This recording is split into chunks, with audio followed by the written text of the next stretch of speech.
Bonjour et bienvenue dans un nouveau vlog créatif. Moi c'est Audrey, je suis une tricoteuse du sud-ouest de la France et je vous retrouve pour partager avec vous sur quelques semaines mes projets en art du fil. J'espère que vous allez bien. Merci beaucoup de me retrouver pour ce contre-jour. Mais en fait ça va, parce que j'ai l'impression que même si je suis souvent à contre-jour parce que la configuration dans mon bureau fait que... dans feu mon bureau, j'ai l'impression que on me voit quand même pas trop mal, ça m'assombrit pas trop, bref. Si vous entendez du bruit, Marius est en train de parler à ses parents et je me faisais la réflexion, c'est marrant parce que il a une voix très grave quand il parle en roumain par rapport à quand il parle en anglais et encore différemment quand il parle en français. Voilà, je sais pas si... Enfin, c'est un truc qu'on entend souvent, hein, que quand on parle différentes langues, on change un peu son timbre de voix. Donc, si vous l'entendez, ça fait un peu d'écho puisqu'il parle beaucoup plus, de façon beaucoup plus grave que d'habitude. Mais voilà. Je viens vous parler tricot et vous parler de ma couverture Year by Piece, donc qui est un cal mystère de couverture en jacquard proposé par la créatrice Pattern Knits, qui d'ailleurs elle était professeure des écoles, alors je sais pas si elle était institutrice ou autre, mais parce qu'elle est dans, je crois qu'elle est britannique. Je dis peut-être une bêtise. Et elle a récemment quitté son travail pour se lancer à temps plein dans son activité. Donc voilà, c'est très chouette parce qu'elle a vraiment un truc particulier avec ses projets de couverture et autres en jacquard, hein, mais c'est de patchwork en jacquard, quel que soit le résultat. Et donc c'est très très chouette pour elle, je lui souhaite plein de succès. Je dis ça comme si... non, pas du tout français, pas du tout, c'est pas qui je suis, pas du tout regarder mes vidéos, mais bon bref. Ça fait toujours un peu du bien de lancer dans l'éther les souhaits pour les gens. Bref. Donc cette année, elle organise un cal mystère où tous les mois, elle donne un carré de jacquard avec une thématique sur le mois pour à la fin en faire une couverture. Donc ça c'était janvier, février et mars. Alors moi je triche un petit peu puisque j'intègre des motifs d'un de ses autres patrons qui est sa couverture Piece by Piece, qui est un modèle qu'elle a sorti en 2022, qui est un modèle un petit peu plus géométrique. Donc quand il y a des motifs un petit peu comme ça, c'est l'autre patron que j'utilise pour apporter un petit peu plus de variété et ne pas avoir quelque chose qui serait à mon goût un peu trop enfantin et un peu trop figuratif. Bref. Le mois d'avril, eh bien, me fait mentir, puisque pour la première fois, je vais uniquement utiliser le carré du cal mystère. C'est un carré centré sur les cerisiers. Et en fait... ce qui est vraiment sympa, c'est que donc on a une mise à jour tous les mois avec les motifs du mois, et dans le PDF donc il y a évidemment les grilles, une photo de sa version, et également il y a un dessin en couleur en fait du positionnement des motifs, etc.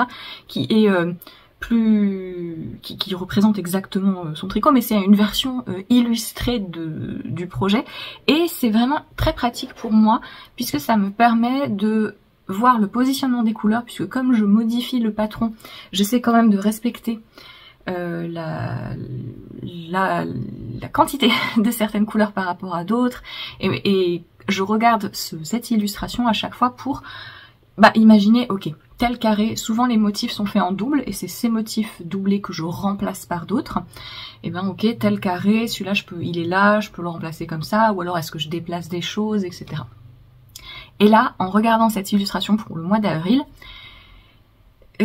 aucune envie de modification ne m'est venue parce qu'en fait, ça forme comme un cadre. Il y a vraiment un jeu de symétrie qui est assez important sur avril, puisqu'avec les branchages de cerisier et un jeu de couleurs, en fait, ça fait comme un cadre, tout simplement, et ça fait que j'avais beaucoup de mal à me détacher de ça, et que quand je regarde cette illustration ou la photo de son bloc d'avril, je vois que, j'imaginais pas autre chose, je trouvais que c'était très pertinent, et donc faut pas coutume, je suis uniquement pour avril le cal mystère. J'ai déjà pas mal avancé puisque j'ai fait les deux motifs un peu de fleurs simples, un en rose et un en bleu vert. Alors la couleur qui est représentée, c'est plus bleu aqua. Moi c'est carrément vert. Mais c'est pas plus mal parce que je trouve que quand même sur les premiers mois on était très bleu, donc c'est pas plus mal que c'est du vert. J'utilise un mélange de Hobbii Friends Wool et de Filcolana Peruvian qui sont deux pure laine grosses déca worsted, assez, complètement interchangeables même, puisqu'il y a exactement le même métrage. Et donc j'ai un peu essayé de calquer les couleurs sur celles que la créatrice a utilisées, mais parfois forcément l'équivalent c'est pas tout à fait là. Et comme il y a mine de rien dans la palette, il y a beaucoup de bleu, vert, machin, bah parfois c'est un petit peu difficile de trouver des bleus très différents, donc bah, il se trouve que celui-ci est un petit peu plus vert, celui-ci c'est de la péruviane, pour le coup c'est la 834 je crois. Mais ça me paraît très pertinent pour avril que ce soit plus vert. J'ai également fait un cerisier. Et donc vous voyez par exemple là c'est un des ambres, il y en a un autre qui est fait dans d'autres coloris, plutôt avec le rose, et il est retourné. Donc c'est ça qui me plaît dans le mois d'avril, je pense que je vais le finir au cours de ce vlog et donc vous verrez un peu mieux ce dont je parle, c'est que ça fait vraiment une pièce très cohérente et il y a une jolie symétrie. Quand je tricotais ça, j'ai filmé un petit bout pour vous parler un petit peu des choses que j'ai mises en place et de comment j'appréhende un peu le jacquard à 3 couleurs à plat. Puisque c'est un peu ça le problème, et oui, pour ce mois-ci, j'échappe pas vraiment aux 3 couleurs si je veux que ça ressemble quand même à un cerisier. Parce que c'est autre chose, une autre modification que j'essaie de faire, c'est que dans la mesure du possible, j'essaie de minimiser le jacquard à 3 couleurs parce que je n'aime pas ça, surtout à plat. En fait, parce que ça engendre des petits problèmes. Et donc je vais vous mettre ici le petit insert quand j'étais en train de tricoter ça, où je parle de tout ce que ça m'impose en termes de concentration. Je suis en train de tricoter donc ma couverture en jacquard Year by Piece de Pattern Knits, donc le mois d'avril, où je n'échappe pas au jacquard à 3 couleurs pour pouvoir faire les cerisiers. Et je voulais vous montrer un petit peu, vous parler de 2 choses que je fais pour un peu que ça fonctionne, le jacquard à 3 couleurs pour moi, parce que le truc c'est que c'est pas, ça fait peur à beaucoup de gens, et en fait c'est juste, c'est pas compliqué, c'est juste que ça, dans certains cas de figure, ça demande plus d'anticipation.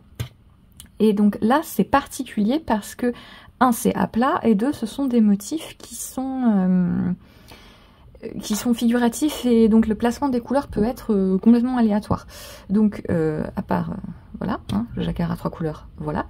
Le truc que ça implique, c'est là il faut que quand je tricote un rang, que je regarde aussi tout le temps le rang suivant. Pourquoi? Parce que parfois je vais tricoter, comme je suis à plat en fait, je vais tricoter ma zone qui est blanche par exemple, et sauf que sur le rang d'après, je vais avoir des mailles blanches super loin de l'autre côté. Et sauf que si j'ai laissé mon fil trop loin, ça marche pas. Et donc il faut constamment que j'anticipe sur le rang suivant où vont se placer mes coloris contrastants pour pouvoir les amener au bon endroit. Même s'il n'y a pas de mailles blanches à ce rang-là, en fait, là, il y a eu un endroit où j'ai dû le faire. Ici, voilà, là. En fait, il a fallu que sur ce rang-là, j'amène mon fil contrastant blanc à l'envers jusque là pour pouvoir placer ma maille blanche là après. Alors que sur le rang précédent, ça s'arrêtait là. Et donc, il faut toujours que je regarde 2 rangs en même temps. Quand je tricote là, le jacquard à plat à 3 couleurs, il faut que je regarde le rang que je tricote et le rang suivant pour bien déplacer mes fils et qu'ils soient à la bonne place pour le motif qui va arriver ensuite, qui est complètement aléatoire. Hein. Vous voyez là, le cerisier, c'est irrégulier, donc parfois les couleurs sont placées très loin de là où elles étaient le rang précédent. Et autre chose, ça c'est dû au jacquard à plat plutôt que juste au fait que ce soit 3 couleurs. Regardez là cette maille blanche là. Vous voyez comme elle est un peu irrégulière et pas très belle. Il y a certaines mailles qui sont plus grosses que d'autres. Pourquoi? C'est parce que c'est une ligne comme ça où je tricote le fil. Quand je tricote une maille, le fil vient de la maille juste que je suis en train de tricoter. Vous voyez, ça fait en fait comme une maille lisière. Vous voyez, c'est pas très propre les mailles lisières en jersey. Il y a des zones qui sont plus... C'est pour ça que souvent on veut les glisser. Mais si vous tricotez une maille lisière en jersey, et ben vous avez des mailles qui sont toutes rabougries, d'autres qui sont beaucoup plus lâches, parce que là vous sur l'autre côté, mais là j'ai fini mon rang. Hein, j'ai fini mon rang et donc je viens de tricoter cette maille là avec mon fil vert. Ben quand je vais recommencer le rang suivant, ben je vais prendre le fil qui vient de cette maille pour tricoter dans cette maille. Et donc ça fait des lignes un peu irrégulières. Et là, vous le voyez sur la zone blanche, j'ai pas pu corriger ça parce que c'est juste la deuxième maille du rang. Donc je suis coincée, je suis obligée de reprendre, de tricoter la maille avec le fil qui vient directement de cette maille. Quand je peux éviter ça, par exemple ici au niveau du tronc, là vous voyez les mailles, la première et la dernière maille de mon tronc sont beaucoup plus propres.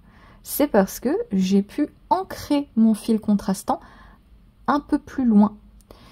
Et donc dès que j'ai la possibilité, je vais croiser mes fils de sorte à ce que mon fil contrastant soit accroché 2-3 mailles plus loin. Là, comme ça, quand je tricote cette ligne-là, le fil il vient pas directement de cette ligne-là puisque je l'ai accroché en croisant le fil un peu plus loin. Et donc mon fil il va venir tout le temps de la droite quand je tricote.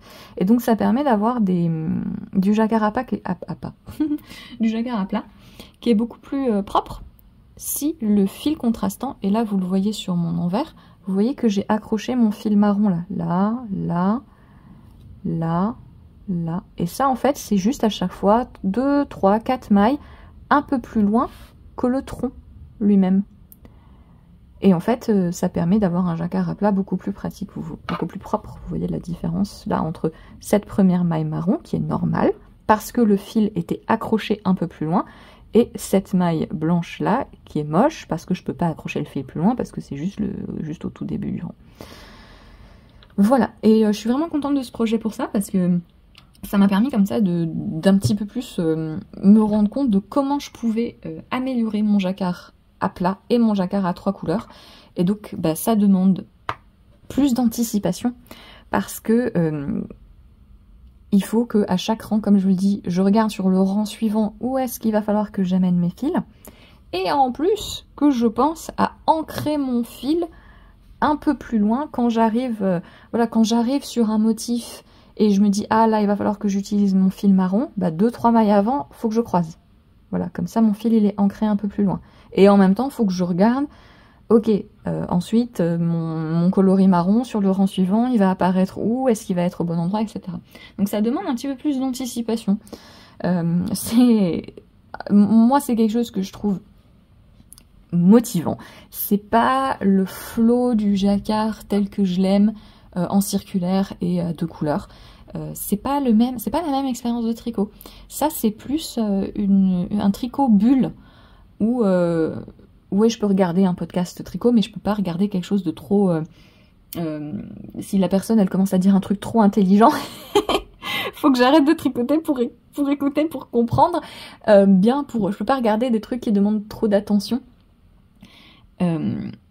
parce que je peux pas lire notamment en même temps parce que c'est une expérience. Déjà j'ai du mal à lire en faisant du jacquard parce que pour moi le jacquard c'est très visuel et je regarde tout le temps le motif, mais là c'est encore plus une expérience de tricot immersive où ça m'occupe entièrement l'esprit et j'adore ça parce que ça permet d'éviter que l'esprit vagabonde là où on n'a pas forcément toujours envie qu'il vagabonde, n'est-ce pas? Et là je pense que ce projet la combinaison de cette attention qui est plus nécessaire, que c'est assez rare pour moi d'avoir besoin d'anticiper les choses comme ça en tricot, hein, parce que j'ai tellement l'habitude de tricoter des choses avec des motifs et de suivre des diagrammes que dans la majorité des cas, ça se fait en second plan de mon attention et j'ai plus cette immersion là. Là je l'ai sans que ce soit trop, parce que ça peut aussi être trop, ça peut aussi être fastidieux. Et là c'est pas fastidieux parce que c'est un gros fil, parce que c'est des petits carrés, qui a le côté hyper satisfaisant et voilà, je trouve que c'est vraiment un très très bon équilibre ce projet. Donc vraiment je suis ravie de m'être lancée et je pense qu'il y aura d'autres couvertures comme ça en jacquard à plat dans un gros fil dans mon futur, parce que Mota n'est pas d'accord, parce que c'est vraiment une expérience de tricot qui m'amuse et je suis contente d'avoir perfectionné un petit peu oui d'avoir perfectionné un petit peu mon approche. Bon, ça par contre, je pense qu'il n'y a rien à faire. Hein. Le fait que mes fils s'en mêlent. En plus, sur la fin de mon fil blanc, là, donc c'est n'importe quoi. Mais voilà un petit peu ce dont je voulais vous parler pour mon jacquard à plat. Et les petites astuces que j'essaie de garder en tête pour que ce soit... pour que ça fonctionne bien et que ce soit le plus propre et le plus agréable possible, que j'ai pas trop à défaire les rangs, parce que je me suis rendu compte que j'ai besoin de mon fil de telle couleur ici et sur le rang précédent je l'ai laissé ici. Donc il va falloir que je le ramène. Voilà, l'idée c'est de minimiser. Là par exemple il y a eu quelques rangs où en fait mon coloris de fond, mon vert, il était que sur la première et la dernière maille. Et est-ce que j'aurais pu faire de l'intarsia? Oui. Mais ça aurait impliqué de rentrer encore plus de fil à la fin, donc non, je me suis amusée à trimballer mon fil. Vous voyez mon fil vert là, il suit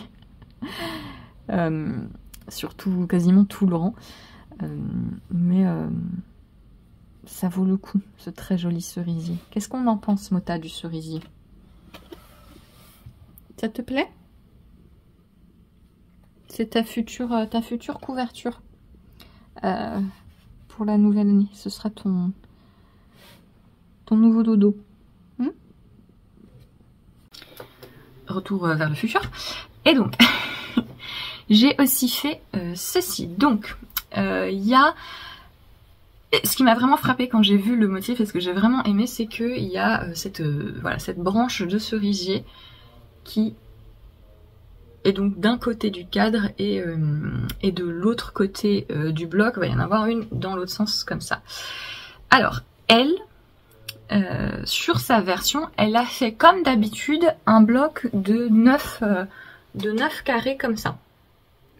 Et donc la continuité entre la branche de cerisier, il y a la ligne qui joint les deux carrés. En voyant ça, moi je me suis dit, bon, je vais profiter de la continuité et je vais faire une bande, un rectangle qui... à la place de 2 carrés distincts, un peu comme ce qu'on avait fait pour Mars. Donc pour Mars, on avait ce vase qui utilisait l'équivalent de 3 carrés en fait. Voilà, je trouve pas ça moche, le fait qu'il y ait la séparation de la couture entre là, sur la branche de cerisier. Je trouve pas ça moche, ça a un côté même encore plus satisfaisant, parce que même si c'est évidemment 2 carrés, le fait que ça se poursuive quand même, ça fonctionne bien visuellement. J'ai fait le choix de faire un seul rectangle pour 2 raisons. La première, c'est que ça fait utiliser moins de fils, parce que ça fait un joint au crochet en moins, et ça fait moins de fils à rentrer, puisque du coup j'ai pas coupé mes fils. J'ai fait de 2 carrés un seul bloc. Et pour faire ça, j'ai juste rajouté 3 rangs, j'ai juste un peu poursuivi le dessin de la branche ici au milieu. J'ai rajouté 3 rangs pour compenser le rabat et le montage, en fait, qui équivaut à 2 rangs, et il m'en fallait un nombre impair pour retomber sur l'endroit. Donc j'ai un peu calqué ce qui avait été fait pour le vase de Mars.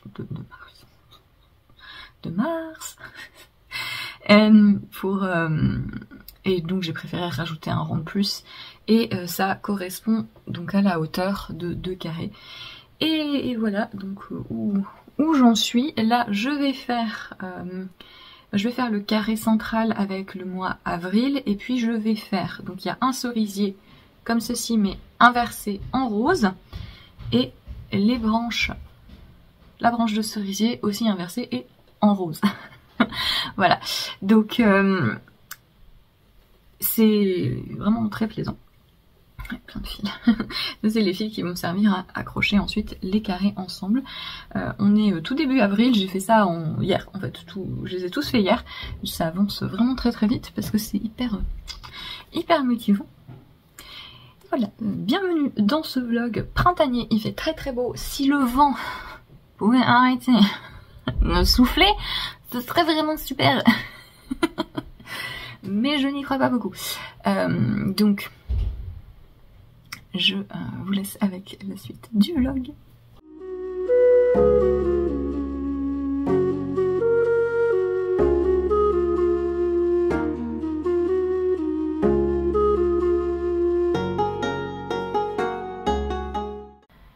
J'ai 2-3 petites choses à vous montrer. La première, c'est que j'ai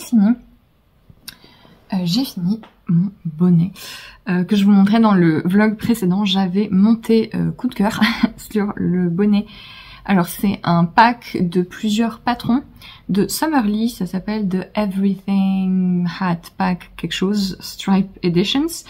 Donc c'est un patron où il y a c'est 4 en 1. Et moi j'avais beaucoup aimé son bonnet avec un rabat double, avec des rayures en jersey, et en fait j'avais complètement craqué sur son jeu de couleurs, donc j'ai un peu reproduit le jeu de couleurs avec mes restes d'Arwetta de Filcolana, et donc voilà ce que ça donne. C'était un de mes tricots télé de cette dernière semaine. Ça se tricote complètement tout en jersey. J'ai fait une modification que je vous expliquais un petit peu dans le vlog précédent, c'est que donc on tricote tout le temps en jersey. La façon dont le patron fait ce rabat, donc là vous voyez c'est double au niveau de la base du bonnet, et ensuite sur le corps du bonnet c'est juste une couche simple. La façon dont elle fait faire ça, c'est que elle nous fait tricoter en jersey, puis on fait une manipulation pour retourner le projet, et ensuite on vient replier le rabat sur lui-même et le coudre à ce niveau-là. Moi j'ai préféré juste faire comme quand on fait parfois un col double ou une ceinture. J'ai tricoté ma bande de jersey, je l'ai repliée sur elle-même, et j'ai tricoté ensemble les mailles qui étaient sur mon aiguille et les mailles du montage. Parce que moi c'est une technique dont j'ai l'habitude, et comme là en plus j'utilise un fil qui est lisse, alors certes l'Arwetta est tenue en double puisque c'est un patron qui se tricote plutôt avec une épaisseur DK. L'Arwetta étant lisse, c'était très facile, enfin voilà, ça pose pas de problème pour bien identifier que je pique dans la maille sur mon aiguille et dans la maille de montage correspondante. Quand on est sur des fils poilus, ça peut être un petit peu difficile à voir, mais là il n'y a pas de souci, et voilà, moi je trouve que ça fait une finition plus propre du coup, même si finalement une fois le bonnet porté ça c'est couvert, mais je trouve que ça fait très propre, ça évite de faire la manipulation pour retourner le tricot, ça évite de faire la couture à la fin, voilà. Et le bonnet était fini une fois que j'ai fini la couronne. Voilà, je l'ai pas encore essayé depuis que je l'ai bloqué. Alors par bloqué, je veux dire que je l'ai lavé et je l'ai laissé sécher à plat. Voilà, donc je peux faire le rabat plus ou moins grand, et voilà ce que ça donne. C'est très cool. Je suis contente. Donc ça fait en fait que essentiellement là il y a 4 épaisseurs du coup. Et c'est une couronne. C'est une couronne avec 4 pointes. Voilà. Donc ça fait un bonnet qui est moins arrondi en haut en fait. Donc ça fait, elle le porte vraiment très lâche, slouchy comme on dit en anglais. Et c'est ça, ce genre de pointe en général c'est pas mal pour ça, parce que si on veut vraiment que ça épouse le sommet de la tête, on va plutôt faire au moins 6 lignes de diminution. Là, il y en a juste 4. Et à la fin, on passe le fil et on le rentre. Voilà. Donc, c'est les coloris Bordeaux. Je vous mets les chiffres de toute façon, les numéros des coloris dans la description. Mais c'est Bordeaux Orchidée. C'est Light Orchid, je crois en anglais. Moutarde et Aqua Mélange que j'ai utilisé. Sa version, le vert est un petit peu plus vert et le moutarde est un petit peu plus jaune. Mais c'était suffisamment proche et je trouve que c'est une association de couleurs qui est très amusante. Et voilà, un bonnet en avril. Et pourquoi pas? Et pourquoi pas? J'ai aussi fini le bloc d'avril de ma couverture Year by Piece de Pattern Knits. Dans le bon sens Audrey. Voilà, donc comme je vous l'avais dit, j'ai fait une modification, c'est-à-dire que j'ai combiné ces deux blocs qui, dans la version de la créatrice, sont deux blocs séparés, même s'ils sont censés se suivre. Moi, je les ai combinés parce que j'avais beaucoup aimé le mois précédent cette structure un petit peu différente de pas toujours avoir 9 carrés, donc je me suis dit tiens, autant en profiter. Et pour une fois, j'ai complètement respecté le patron, je n'ai pas ajouté d'autres motifs parce que j'aimais bien, vous voyez, l'effet de symétrie un peu avec les deux arbres qui sont en miroir, les branchages, je trouve que c'était très sympa. Et voilà pour avril. Et je me souviens plus du tout des moodboards qu'elle avait partagés pour les mois à venir. Mais je suis très curieuse de voir ce qu'elle va faire pour l'été de manière générale. J'ai également 2 nouveaux projets à vous présenter. J'ai monté, alors je prépare un calendrier de l'Avent pour Marius pour la fin d'année, pour lui offrir tout au long du mois de décembre. Et donc dans ce calendrier, il y a, je dis ça comme s'il allait m'entendre alors qu'il est en haut, qu'il a son casque, qu'il est, c'est quelqu'un qui est pas du tout, c'est très facile de lui faire peur parce que quand il est concentré, vraiment, il entend rien. Je peux lui hurler dessus juste à côté, il va pas m'entendre, il va pas me voir du tout. Donc voilà. Donc je lui avais déjà tricoté un bonnet. Et j'ai mine de rien, faut que je fasse parce que j'ai envie de lui faire 2 pulls. Donc mine de rien, faut que j'avance si j'ai envie que le calendrier soit en bonne voie et pas paniqué au mois de novembre. Et un des projets que j'avais envie de lui faire, ce sont ces chaussettes. Ce sont des chaussettes pastèque, puisque Marius aime beaucoup la pastèque. Il fait partie de ces gens qui trouvent que c'est pertinent de passer 20 minutes à couper un fruit énorme, pas pratique, qui salit toute la cuisine, alors qu'on pourrait très bien boire un verre d'eau et que l'effet serait le même, niveau goût. Bref, il adore la pastèque. Et c'est un peu un sujet assez marrant, parce que tout pendant genre 4-5 mois, en été, il a son petit rituel il mange sa pastèque pendant 1h30 tous les soirs, il mange ses petits bouts de pastèque, et ça me fait, voilà. Et donc quand j'ai vu ce modèle, je me suis dit tiens c'est marrant, je vais absolument lui tricoter ça. C'est un patron gratuit de la marque Novita, qui est une marque de laine finlandaise, et qui ont des patrons gratuits. Notamment Sarine Nordlund avait travaillé pour un moment, donc elle a pas mal de patrons gratuits, puisqu'ils étaient faits pour Novita. Là j'avoue que je ne sais plus du tout le nom de la créatrice, je vous le noterai de toute façon dans la description. Et donc c'est les Watermelon ou Melon Socks. Je pense que sur Ravelry le nom c'est juste Melon Socks, mais que le nom du fichier c'est Watermelon Socks. Donc le patron est gratuit sur le site de Novita, il faut cliquer sur le lien qui est sur la page Ravelry et ça nous amène vers le site de Novita où on peut soit visualiser le patron, soit télécharger un PDF. Avertissement. Je pense que la personne qui a rédigé les instructions du patron, son clavier devait être cassé et elle ne devait pas avoir la touche entrée, parce que les instructions, c'est un bloc de texte sans saut à la ligne du tout, donc c'est toute une page où tout le texte est écrit comme ça en bloc, il n'y a pas de saut à la ligne, il n'y a pas de cassure quelle qu'elle soit, donc c'est très désagréable à lire. Bon, c'est un patron gratuit, hein, voilà, on est d'accord. C'est juste que c'est pas votre première chaussette, voilà. Si vous avez déjà fait une chaussette, c'est bon, mais faut un peu, voilà. Il faut un peu adapter. Il y a notamment quelques erreurs dans les instructions, c'est-à-dire des erreurs. Les instructions ne produisent pas le résultat montré, notamment par exemple là, vous voyez quand on passe, vous voyez cette ligne-là noire, le patron indique de directement commencer à faire ce motif-là et indique de commencer par un rang du diagramme qui commence par le point noir. Et donc, si je suis les instructions telles quelles, il n'y a pas de... Vous voyez là, j'ai 2 rangs rouges avant de commencer les pointillés. Ce qui est ce qu'on voit sur la photo du modèle. Sur la photo du modèle, il y a bien 2 rangs rouges là. Les points noirs ne sont pas directement collés à la ligne noire, mais en suivant les instructions, si. Donc voilà, la photo correspond pas aux instructions. Est-ce que c'est dramatique? Non. Est-ce que je suis fort pénible? Oui. Mais voilà, je voulais juste vous prévenir parce que typiquement, si vous arrivez à suivre, mais c'est peut-être pour ça du coup que les instructions sont très mal formatées parce que comme ça, de toute façon, vous allez pas réussir à les suivre. Donc il faut regarder la photo. Il y a 3 tailles, pareil, il n'y a pas beaucoup d'infos sur la taille. Il y a, en fait, sur le patron lui-même, il y a quasiment rien. Il n'y a pas d'explication d'abréviation. Il n'y a pas l'échantillon. Il n'y a pas le truc. En fait, le patron en anglais a quand même la légende des diagrammes en finnois.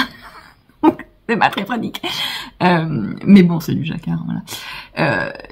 Donc, au niveau des tailles, il y a 3 tailles. À quoi ça correspond? On ne sait pas. J'ai fait la taille du milieu comme ça, parce qu'en regardant l'échantillon qui est noté sur la page Ravelry, le nombre de mailles, les autres chaussettes en DK que j'avais déjà fait, en me disant c'est du jacquard, je vais voir à peu près. Vous voyez, ça demande, voilà, c'est pas... Si vous avez déjà fait des chaussettes, tout ce que je viens de vous dire, là, ça va vous parler, sinon, non. En soi, rien ne vous empêche de prendre la grille et de la calquer sur un patron de chaussettes qui est peut-être un petit peu plus descriptif. Mais c'est ce qui se passe quand les marques de laine font des patrons sans spécifiquement que ce soit leur focale, en fait, que ils vendent des patrons pour vendre la laine qui va avec, vous voyez, et les patrons ne sont pas forcément pensés pour être d'excellents patrons, mais ça fonctionne très bien et ils ont vraiment un catalogue. Je veux pas être désagréable, hein, d'accord.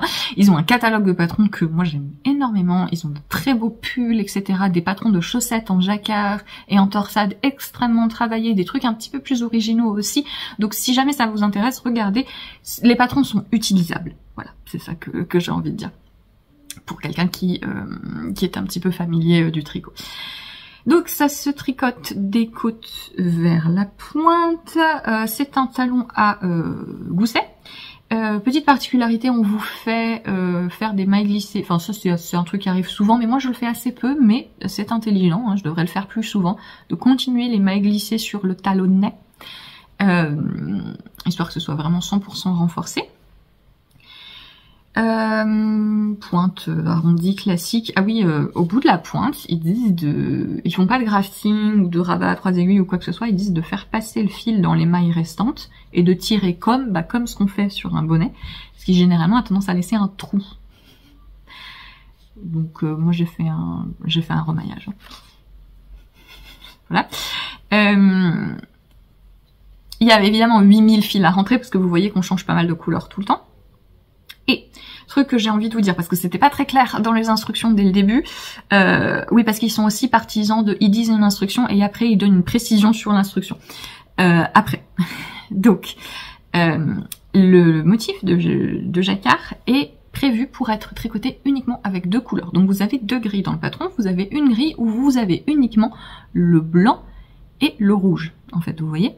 Et on vous dit, toutes les zones vertes et noires, vous le faites en broderie, en fait, en point de maille, donc ce qui s'appelle en anglais le duplicate stitch, c'est-à-dire que vous passez un fil après pour repasser. Vous voyez, je l'ai fait là sur mes mailles noires. En fait, là, il y a une double épaisseur, le fil noir est ajouté par-dessus, ça s'appelle, voilà, moi j'ai vu ça appelé point de maille en français, voilà.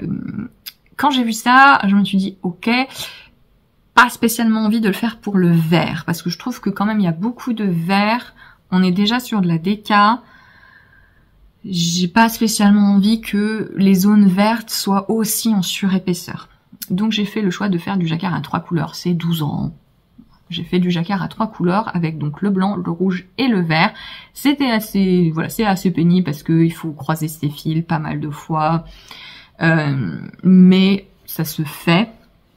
Et j'ai ensuite fait les petites graines, les pépins, pas les graines, les pépins. Vous voyez que j'aime pas la pastèque, hein. Les pépins. Là, pour le coup, en point de maille, ce que j'ai fait d'ailleurs, c'est que comme il y a un rang de noir là juste en haut, bah je me suis laissé un long fil pour l'utiliser pour la broderie après, histoire de pas couper le fil et re-rattacher un nouveau fil et d'avoir encore plus de fil à rentrer, parce que vraiment il y a eu beaucoup de fil à rentrer. Donc voilà. Voilà un peu pour tout ce que j'ai fait. C'est serré. C'est pas très... Par exemple, si c'était pour moi, ça passe, elle me va, mais le motif serait un peu serré au niveau de ma cheville, enfin du début de mon mollet, parce qu'elles sont un peu hautes. Enfin non, c'est une taille normale. Et mais sur Marius qui a des jambes plus fines, ça va très bien. Et voilà, voilà, je râle hein, sur les instructions, mais vous comprenez. J'essaie juste de vous prévenir si jamais le modèle vous plaît, parce que je le trouve vraiment très très mignon et très plaisant à tricoter. Voilà, donc si vous êtes à l'aise avec ce type de modèle, allez-y, prenez la grille, faites, parce que c'est amusant. Voilà, c'est amusant de voir ce genre de motif se faire. Là, les pointillés, c'est hyper motivant, on avance, machin, on peut facilement... Faut faire son gousset soi-même, hein. Faut replacer le motif en fonction du début de rang qui est là, et ensuite faire attention à bien se caler. Il y a quand même des choses qui sont bien pensées dans le patron, notamment le fait que le pied est plus resserré que la cheville, c'est-à-dire vous avez moins de mailles sur le pied que sur la jambe, parce que bah, ils ont pensé que là ce serait quand même assez tendu. Voilà. J'aime beaucoup le résultat. Donc j'en ai fait une, je vais faire la deuxième. J'ai utilisé la laine de Novita. Je ne sais absolument plus où je l'ai achetée. C'était pas sur Madeleine, je ne sais pas. Mais c'est une marque que j'aimerais bien tester. J'ai pas l'impression qu'elle soit facilement distribuée.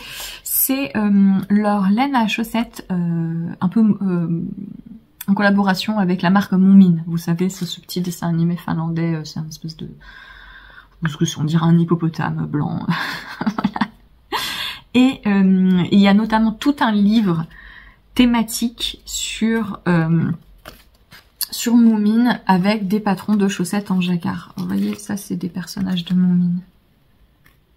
Et donc c'est une base de chaussettes. Des cas, il y en a un où il y a le truc, je crois. Le Moomin. Pas du tout, c'est un mensonge. Bref. Donc c'est Moomin House, donc c'est 75-25 laine et polyamide. Donc c'est une base de décaille à 225 mètres au 100 grammes. C'est une base à chaussettes, ça me fait un peu penser à la Opale, voilà ce type de laine à chaussettes européenne, notamment allemande, autrichienne, etc. C'est un peu le même toucher, donc ça c'est robuste, pas mal pour le jacquard parce que ça, il y a un tout petit peu d'accroche sans que ce soit hyper rustique non plus. Voilà, fil à chaussettes déca assez classique. J'aime beaucoup cette couleur. Cette couleur qu'ils appellent Little My, je crois. Mais sauf que là, il y a que les chiffres et je ne sais plus lequel est lequel. Mais c'est vraiment un très beau rouge orangé pastèque. Je vais en avoir pas mal de restes, donc potentiellement je pourrais faire je pense que j'aurai assez pour faire une paire de chaussettes rayées avec les 4 couleurs, ça peut être sympa. Faire mon propre rayure. Et voilà pour cette première chaussette. Il faut que je fasse la deuxième. J'ai fini également, mais c'est en train de sécher, donc je vous montrerai plus tard. J'ai fini mon petit t-shirt avec un col chemise qui était mon autre tricot de télé qui est en train de sécher. Et j'ai donc monté... Mota s'est mis à un endroit où il va très rarement. Je pense qu'il boude parce qu'on a un problème. On a il y a eu un petit accident. C'est-à-dire que je suis, vous connaissez She-Hulk ou Wonder Woman, c'est moi. Voilà, je suis Brienne of Tarth. je ne sais pas, mais j'ai fermé une porte chez nous et la porte a été constituée d'une vitre et la vitre n'est plus. Voilà.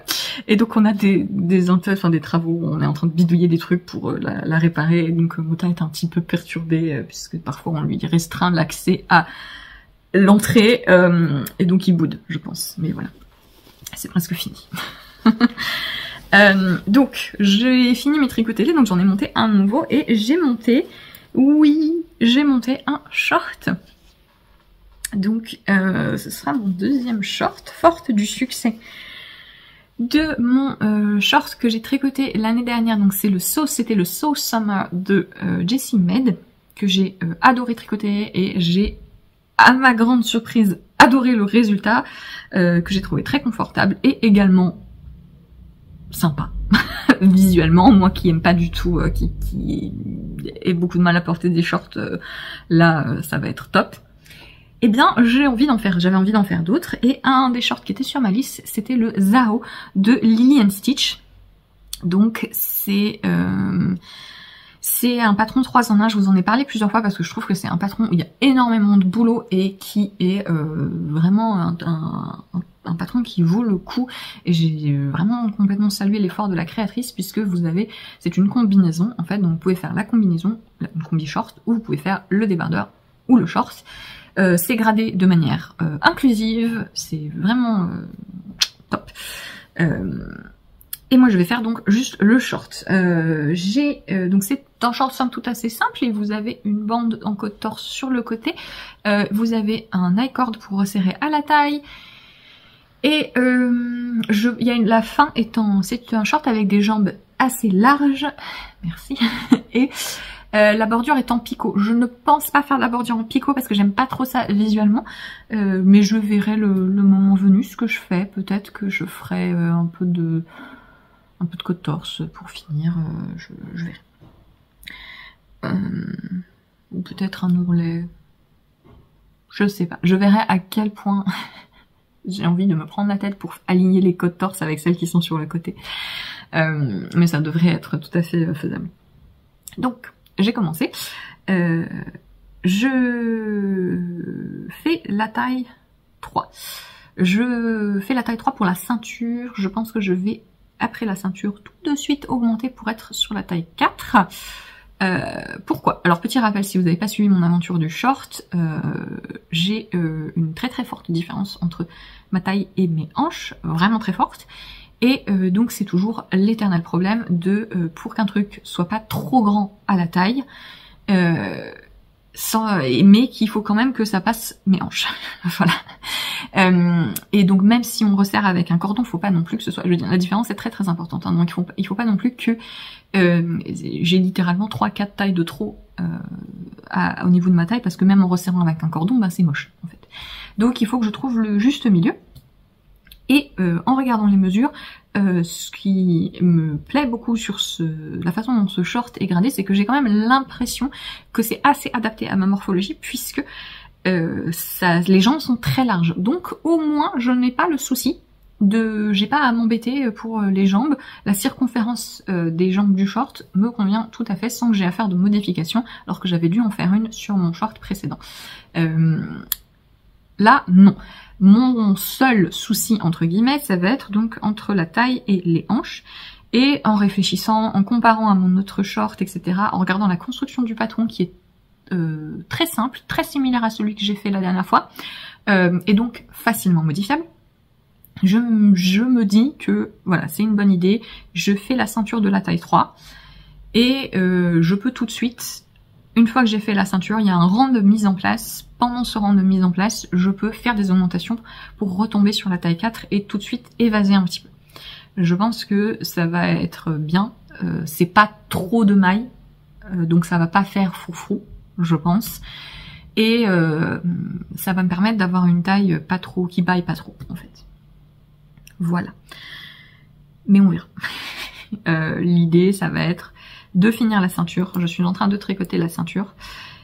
Et tout de suite, une fois que j'ai replié la ceinture, que voilà, à la limite j'ai récupéré mes mailles, que j'ai fait peut-être 2-3 rangs, tout de suite essayer de le passer pour vérifier que ça passe mes hanches. C'est du tricot, c'est plus élastique. Là, la ceinture est formée un peu comme ce que je vous expliquais avec le bonnet. On monte les mailles, je tricote en jersey, et ensuite je vais replier. Voilà, comme ça, hop. Pas comme ça, mieux, mais comme ça, voilà, replier, hop, et tricoter ensemble les mailles qui sont sur mon aiguille et les mailles du rabat. Elle fait faire un montage classique et pas un montage provisoire, ce que j'avais envie d'essayer.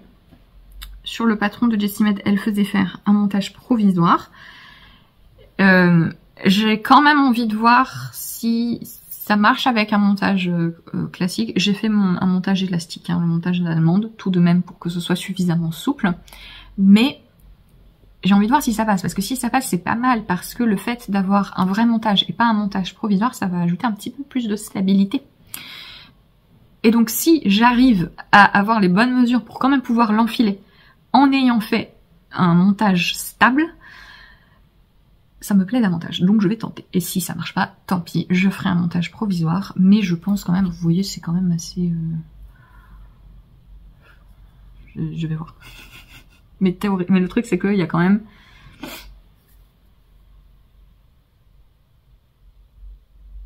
Il y a plus de 30 cm de différence entre la circonférence que va avoir cette ceinture et la circonférence de mes hanches. Donc je ne sais pas si je vais vraiment pouvoir l'enfiler. Voilà. Tant que j'ai pas fait plusieurs shorts, je pense je vais toujours avoir cette interrogation de devoir essayer. Vous voyez, j'ai fait une petite modification. Dans le patron, en fait, on fait la ceinture et on fait la corde à la toute fin. Et après, on vient enfiler la corde dans la ceinture en passant avec, vous savez, avec une épingle à nourrice, machin. J'ai pas trop envie de faire ça. Donc j'ai fait mon icord d'abord. D'ailleurs, je lis le patron en anglais et dans les instructions de l'icord, elle écrit pas comment fermer la corde. Peut-être qu'il faut que je lui envoie un message. C'est pas très grave. Mais moi, j'ai préféré faire l'icord et comme ça, quand je vais replier la ceinture, je vais coincer l'icord, hop, directement dedans.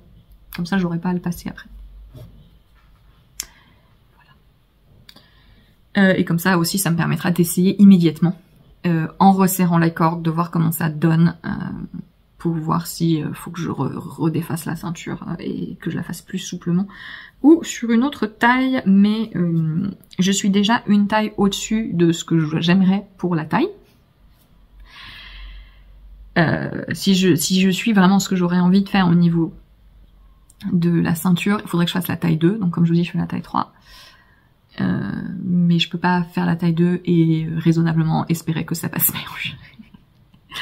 J'utilise là un nouveau fil que je n'avais jamais encore tricoté. C'est la coton boule de Lana Grossa, donc leur gamme Linea Pura, qui est une gamme de Lana Grossa qui généralement ce sont, enfin pas généralement, mais ce sont des fils naturels. Donc là, je crois que c'est 50-50.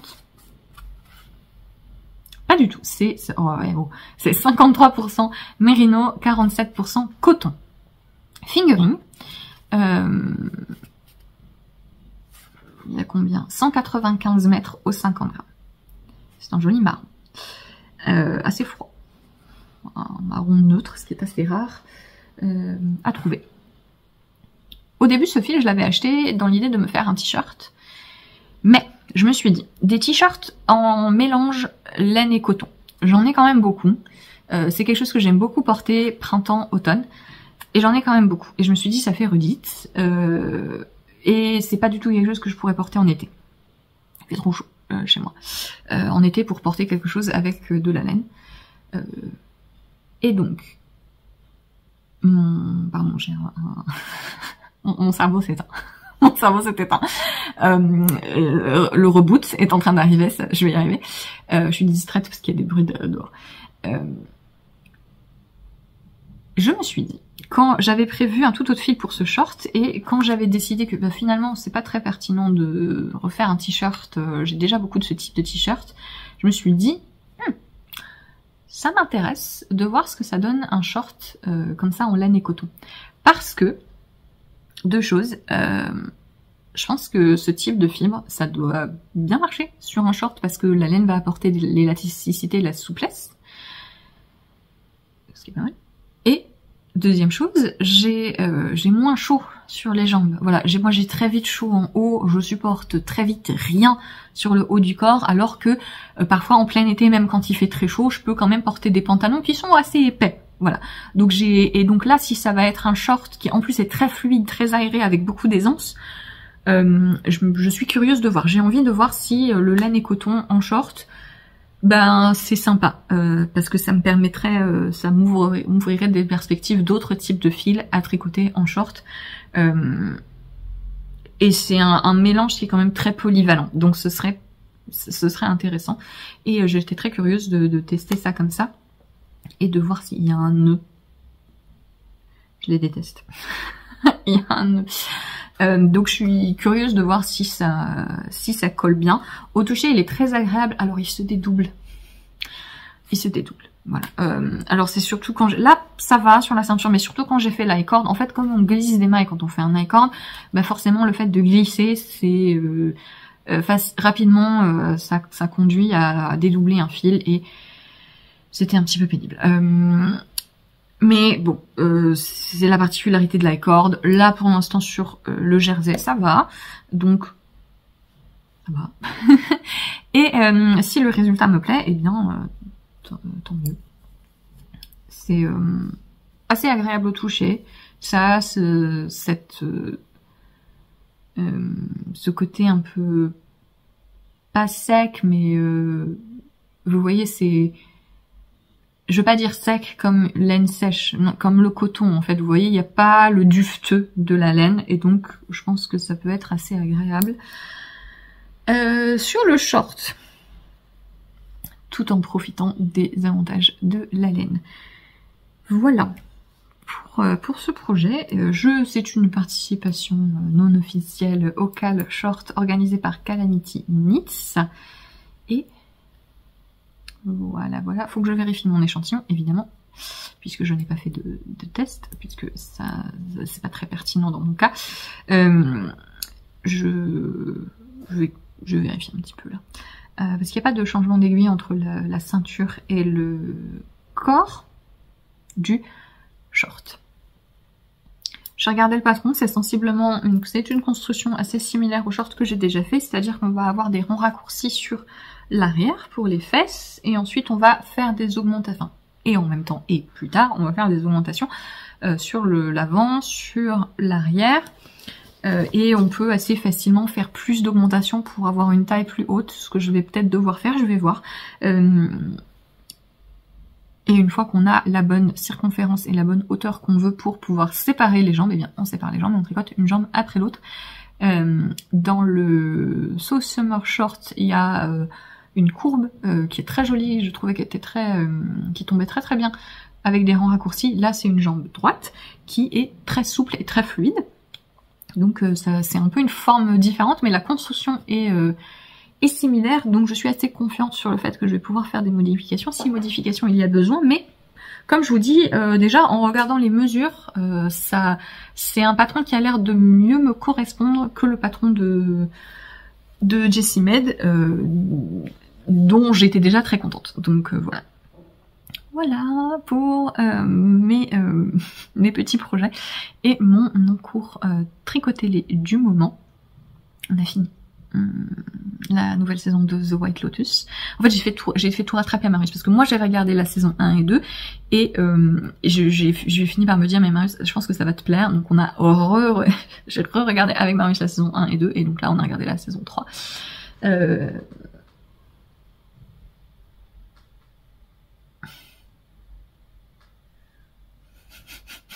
Pourquoi? Alors en plus c'était assez terrible parce que je viens de finir Baldur's Gate 3 et que Jason Isaacs il fait la même voix, il a la même voix dans le jeu que là, je suppose que du coup c'est sa voix normale, mais c'était fort perturbant.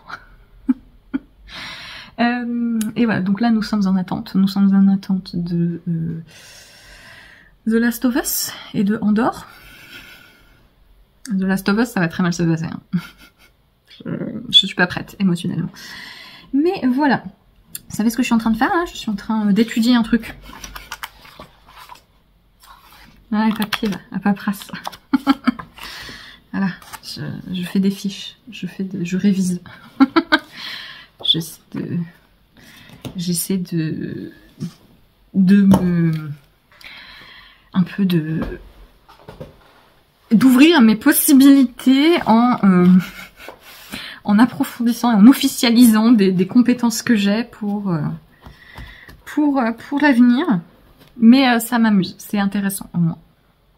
Voilà. Oh, et je voulais vous parler d'un... Donc, ça m'a fait penser, puisque je vous parlais de Baldur's Gate. Donc, j'ai fini ma première partie de Baldur's Gate. J'attends de voir s'ils vont faire la mise à jour parce que j'ai pas envie que ça casse mes mods. Et en attendant, j'ai recommencé un jeu que j'avais commencé il y a genre 1 an, mais que j'avais juste joué une demi-heure et j'ai pas continué alors que ça m'avait beaucoup plu, mais j'avais pas trop le temps. Et je voulais vous en parler parce qu'il y a un rapport avec le tricot.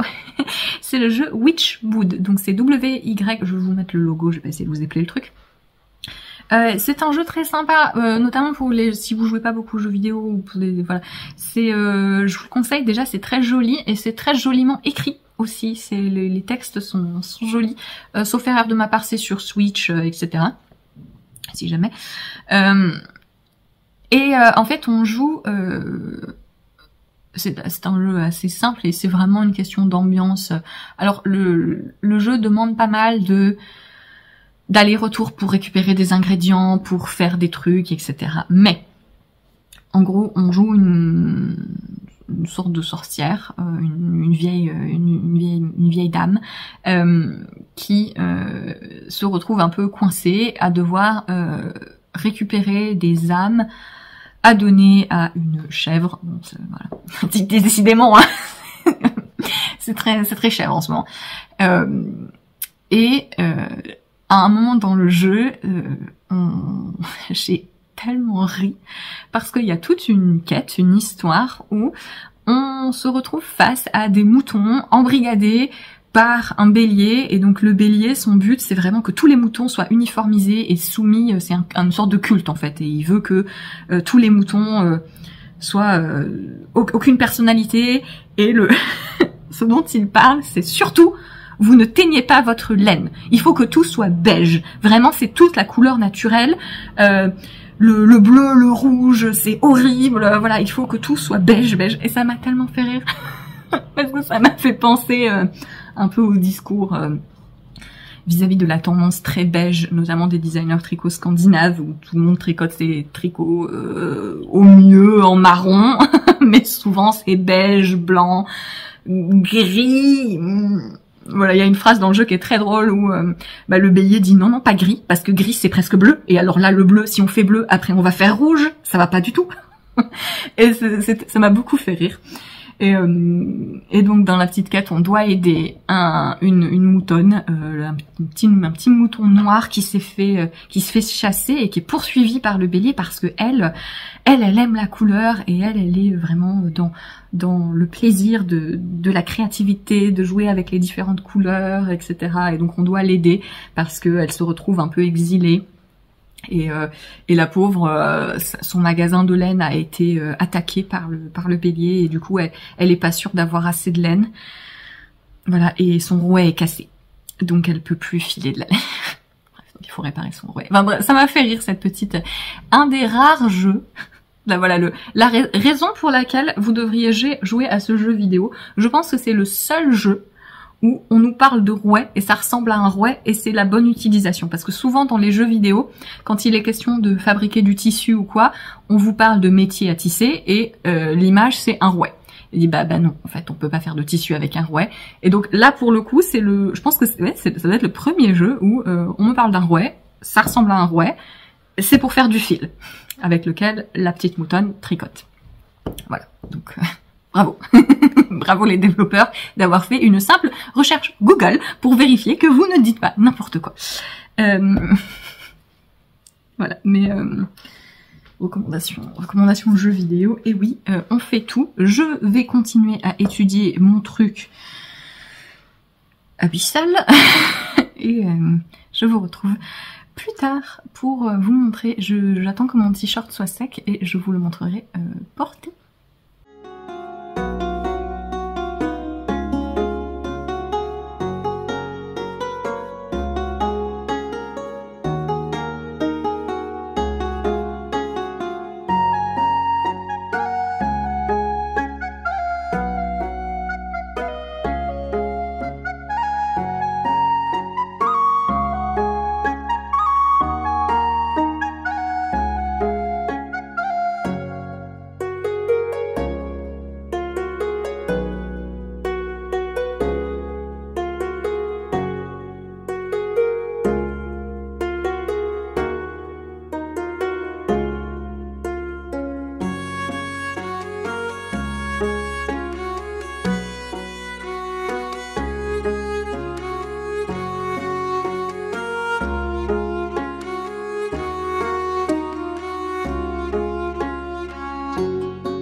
T-shirt fini, bloqué et sec.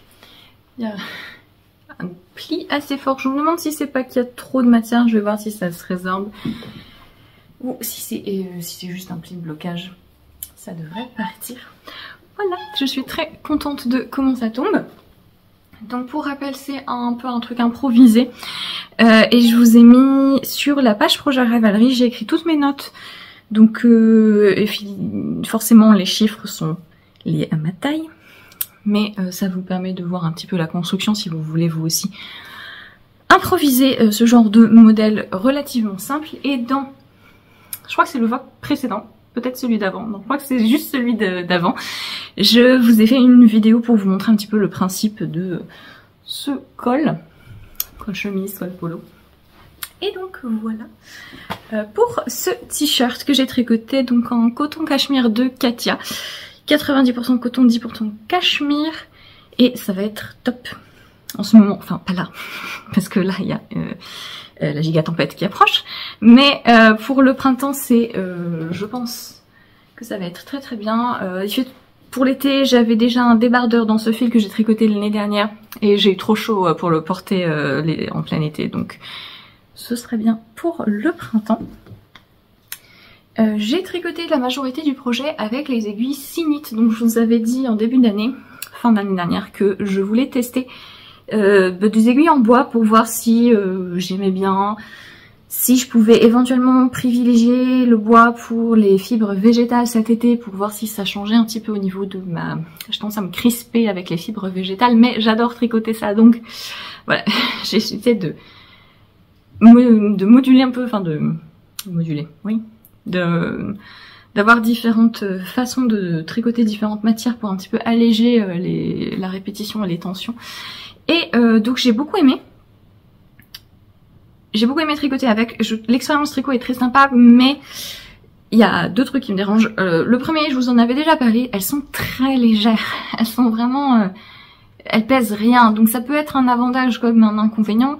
Moi j'ai un peu peur de les casser tout le temps, mais c'est vrai que moi qui ai l'habitude des aiguilles en métal qui ont tendance à être plus lourdes, c'est ça pèse moins forcément sur les poignets. Par contre, un truc qui m'a vraiment gonflé, c'est que les Sinites, celles que j'ai en tout cas, je sais qu'il y a différents types, mais en tout cas celles que j'ai, elles se vissent, mais il n'y a pas de trou. Vous savez, la majorité des aiguilles interchangeables, on plante un peu comme une épingle, on peut le faire avec une épingle à nourrice aussi, hein.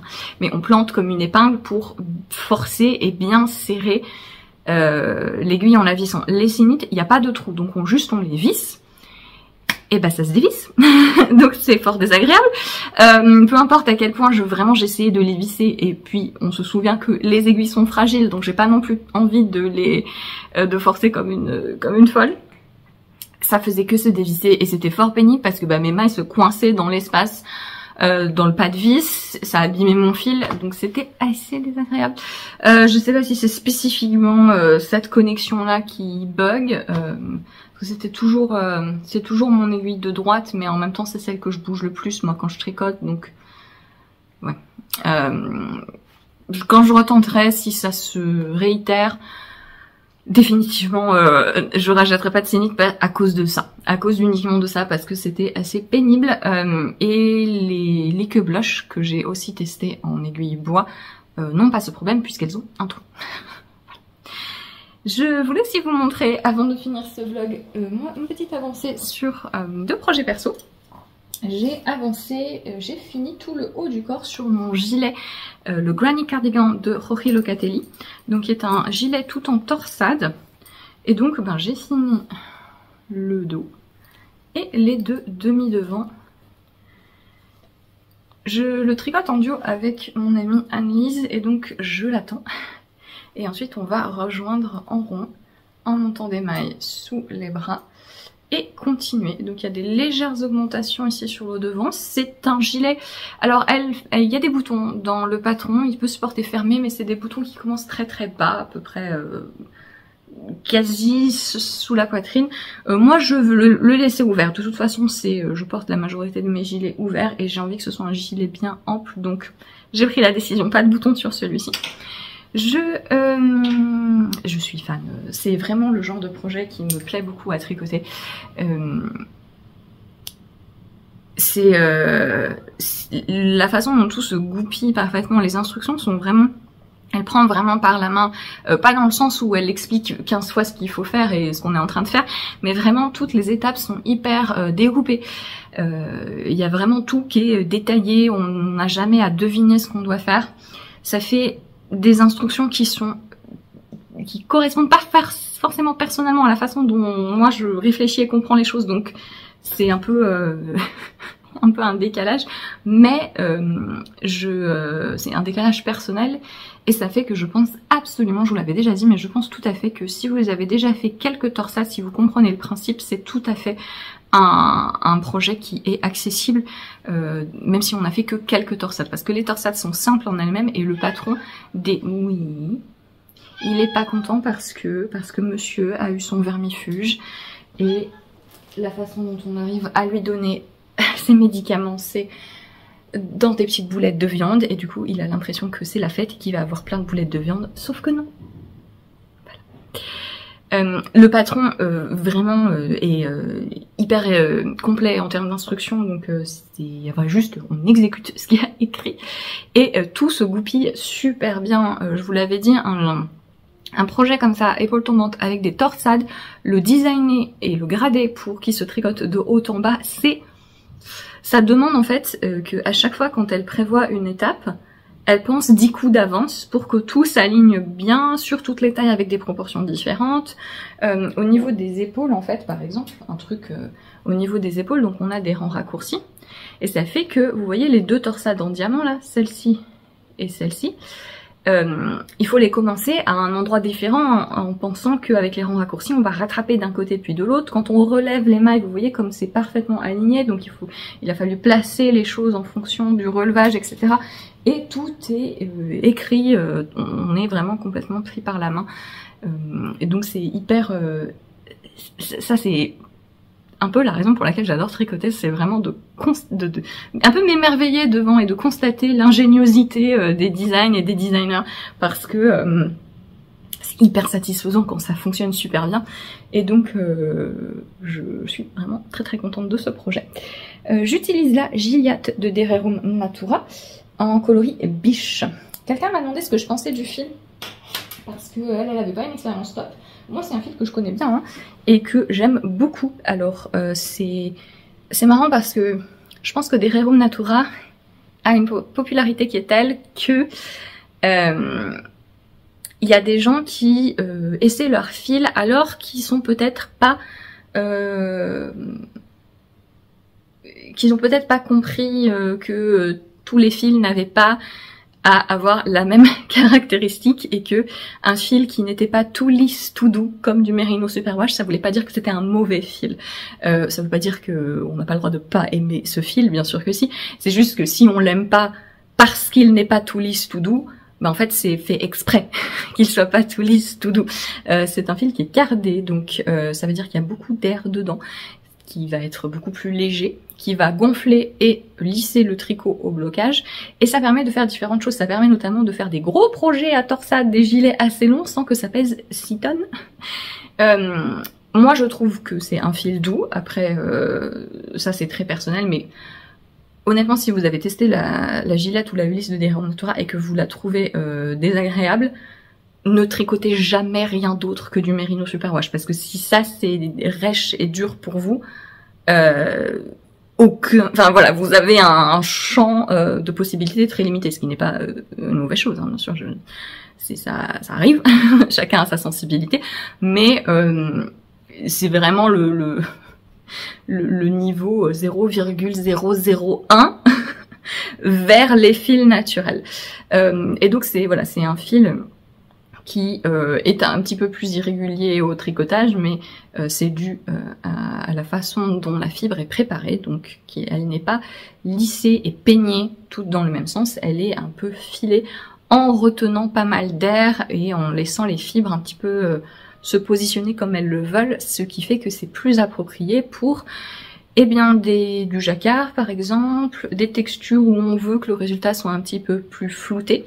Et moi j'aime beaucoup en torsade, ça peut paraître un petit peu contradictoire parce qu'on se dit que les torsades, pour qu'il y ait l'effet vraiment relief 3D, un fil lisse, ça va vraiment bien ressortir et avoir une superbe définition. Mais sur des vêtements, moi, surtout s'ils sont avec beaucoup d'aisance positive, moi j'aime bien l'aspect et le rendu de tricot que donnent des fils cardés en torsade, parce que c'est un petit peu plus flouté, il y a un côté un petit peu plus naturel, visuellement j'aime bien, c'est un rendu esthétique que j'aime bien, et comme je vous dis c'est aussi beaucoup plus léger et donc beaucoup plus portable. C'est clair que là c'est donc de la worsted, un gros gilet en torsade en worsted, si c'était une laine peignée Superwash, j'aurais pas beaucoup de, de temps où je pourrais la porter, alors que des gilets comme ça, je peux les porter jusqu'au printemps et début de l'automne, au moment où il fait moins chaud, ça me convient tout à fait. Voilà. Je voulais vous montrer aussi un petit peu, j'ai bien avancé, je peux te laisser vivre ou ça va être un refus. Je voulais avancer, j'ai avancé sur mon short, je voulais vous montrer. Tada! C'est mon tricoté, donc ça avance très très bien. Et je suis super contente, j'ai essayé la ceinture, c'est nickel, elle est même, enfin j'ai même largement la place. En fait le truc c'est que c'est vraiment le traumatisme des pantalons et des shorts, en particulier du commerce, qui je n'ai jamais trouvé de shorts qui m'allaient bien, qui étaient confortables. Les pantalons, il faut vraiment qu'il y ait une ceinture élastique, sinon c'est mort. Et donc je pense que je suis hyper... je m'attends à ce que ça ne marche pas, alors que si en fait j'ai de la marge. Là j'aurais même pu faire la ceinture de la taille en dessous, je crois. Après je pense que j'aurais eu un petit peu de mal à rattraper le compte maille dont j'ai besoin sur les hanches, donc c'est pas grave. Et là une fois resserrée la taille, avec le cordon, la taille elle est bien sur moi. Donc je suis à peu près aux 2/3 donc un short ça se tricote extrêmement simplement, c'est enfin en tout cas ceux que j'ai fait qui sont des formes un petit peu basiques. Il y a des formes un petit peu plus particulières, notamment des shorts qui se tricotent de bas en haut pour faire des trucs spéciaux sur les jambes, mais là en fait on tricote, si vous savez faire un raglan, c'est encore plus simple qu'un raglan parce qu'il n'y a que 2 lignes d'augmentation, une au centre devant et une au centre dos. Il y a des rangs raccourcis un petit peu avant qui se voient pas mal sur mon fil. Oh j'abuse, enfin ça se voit, là vous les voyez là. Je suis donc aux 2/3 des augmentations. Je vais voir si je le rallonge un peu, parce que j'ai toujours besoin des tailles, les pantalons taille haute dans le commerce sont jamais assez taille haute pour moi, ne me couvrent pas le nombril. Donc, et souvent j'ai besoin d'une, je sais pas comment ça s'appelle là, ça va, que ce soit assez haut.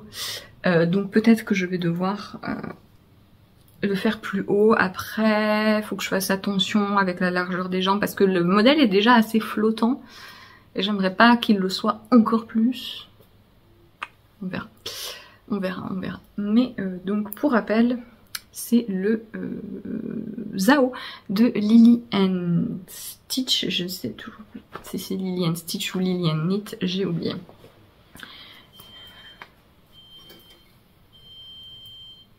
Mon déjeuner est presque prêt. Je vous laisse là pour ce vlog. Je vous retrouve d'ici quelques... Ah oui, aparté, j'ai publié individuellement les deux patrons qui avaient été publiés dans les magazines. Le patron du t-shirt Egg, qui est un t-shirt tout en dentelle, qui avait été publié dans le magazine Making Stories, et le patron du pull Lucienne, qui avait été publié dans le Line Magazine. Tous les deux sont disponibles sur Ravelry en téléchargement gratuit et traduit en français. Voilà. Pour info, je vous le dis,